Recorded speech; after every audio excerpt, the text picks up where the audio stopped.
This is a DJH white metal kit of an S15 in SR livery. This loco arrived to me off of eBay. I luckily got this one very cheap, around £100 I bought this one for, all finished and painted. The only other thing I needed to do was to renumber it. I was fortunate to get this for the price I did, mainly because the guy had put so many S15s up. There was about 3 or 4 of them in 1 week, all finishing around the same time, a couple in black and a couple in SR livery. And I picked this one because it was probably one of the best ones he had on sale, and actually went for the cheapest amount, which is a bit strange. I made a couple of modifications to it, and I'll talk you through those and various little bits I've done to it. The kit itself was actually in running condition when I got it. It hadn't really been run for about 10 years, I think he said 10 or 15 years.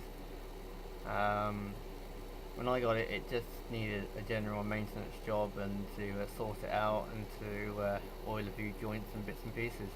It's really nicely finished and painted, and as you can see with the extra little bits I've done to it, it runs really smoothly. And I took it up the club a couple of weeks ago now, and it runs really smoothly. It ran for about 4 hours on its own, pulling about 6 coaches.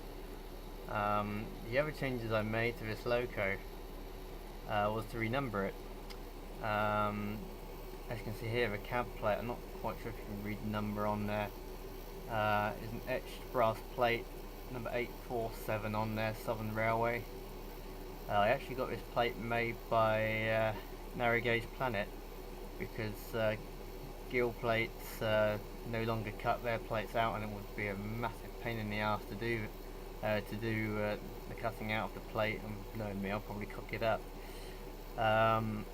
So I decided to look elsewhere, and luckily he agreed to do it for a really good price, actually about £4, which is his normal plate price.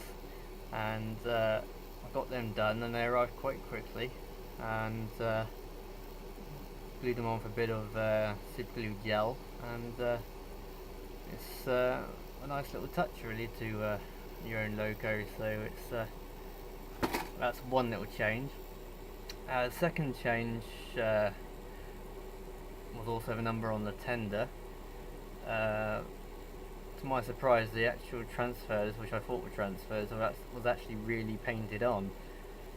So I had quite a task at trying to get the Southern and the 847 number off, or the 838, sorry, 838 number off, which it originally came in.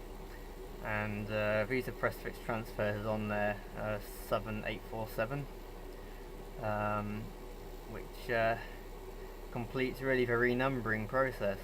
The only other little change I did make was I took the original bogies off what came with the kit, and replaced them with these spare Hornby bogies, which came off the N15, which are pretty much similar. These came with their own pickups on the actual the bogies themselves, and what I've basically done is wired them together and then attached them to the motor using a little 2-prong plug, which you can just about see between the tender and the loco. And I have to tell you, that improves the performance so much. If anyone's got kit locos, put as many pickups on as possible, as it's not possible to fit a flywheel on this one, so all the pickups we could add, or I could add to it, really improved the performance. And this modification for, I think it's about £4, really does transform it, and gives you a really high performance loco like this one. Plus it's made out of white metal as well, so it's really heavy.